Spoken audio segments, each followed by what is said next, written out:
Hi guys, Lucy aka The Watchbox Diaries here, and in today's video I'm going to be reviewing the Fears Aurora. Yay! I love a Fears watch and I love the Brunswick.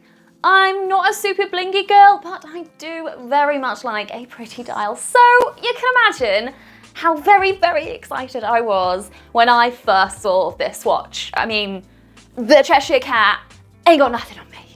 So I thought I'd already done a video on Fears, but it turns out I haven't. So just for anyone who isn't aware of Fears as a brand, a quick history lesson.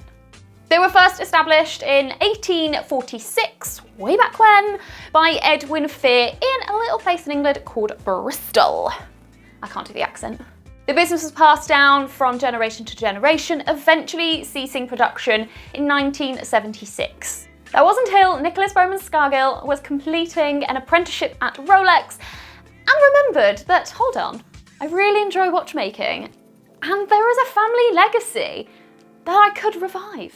Their very first watch release was called the Redcliffe because that was the name of the very first street that their very first premises was built on, which I think is a really cute nod to the past. Now they have released some beautiful watches, but my very favourite design is the Brunswick. To me, there is just something about a simple cushion case. The polishing and curves just completely ooze elegance and class. I mean, I hate the word ooze, but in this instance, it works. It makes me think of a little pillow for a little face just to rest on. I also love an onion crown. Now, it does have to be on the right watch, but on this, it just gives it that little extra royal zhuzh. I'm a fan of these hand-applied numerals, so they are made by milling brass and then diamond polishing it and coating it in rhodium. So not only does it provide fantastic legibility, but those additional depths just create a bit more interest and bring it up a little bit away from that dial. Adding those sleek Fears hands and just the brand name Fears on the dial, you know I'm going to be a fan of a simple dial, that is your information on the dial done. An additional design bonus is that the bracelet and the buffalo nubuck strap are both quick release for easily achieved versatility, and they're pretty perfectly matched.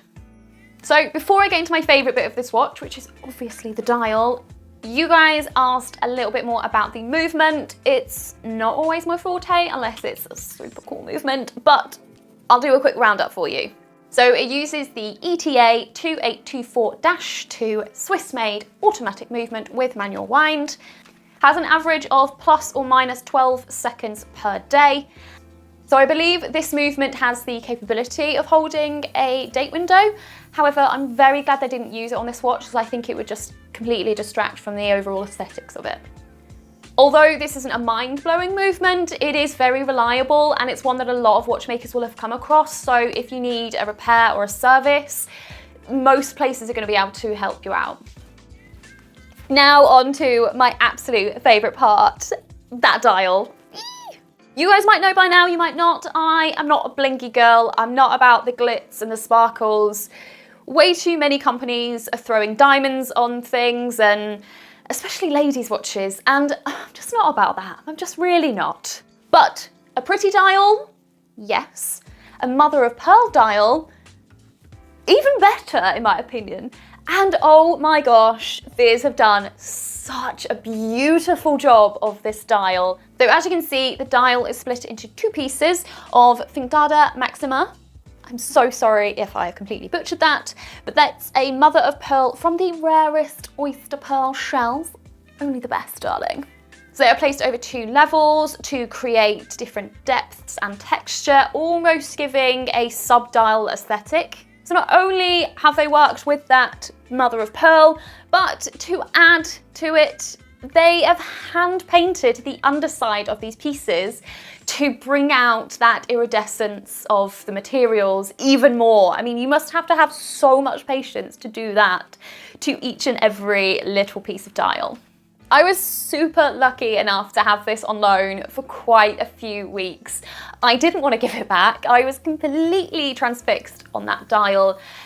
Honestly, I could just stare at it all day, and I did often. Really helped me get through work. The various shades of every colour combined with that beautiful texture.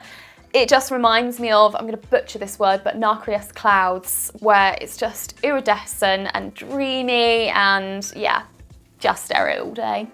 Happy. That is it. That is basically an entire video of me being completely smitten by a watch and probably very hypnotised by a dial.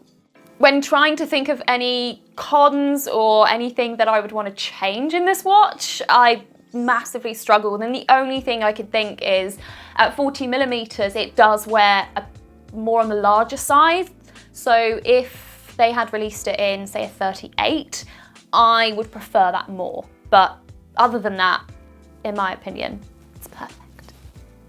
Okay, so that's enough about my opinion. Now I'm going to pass this over to you.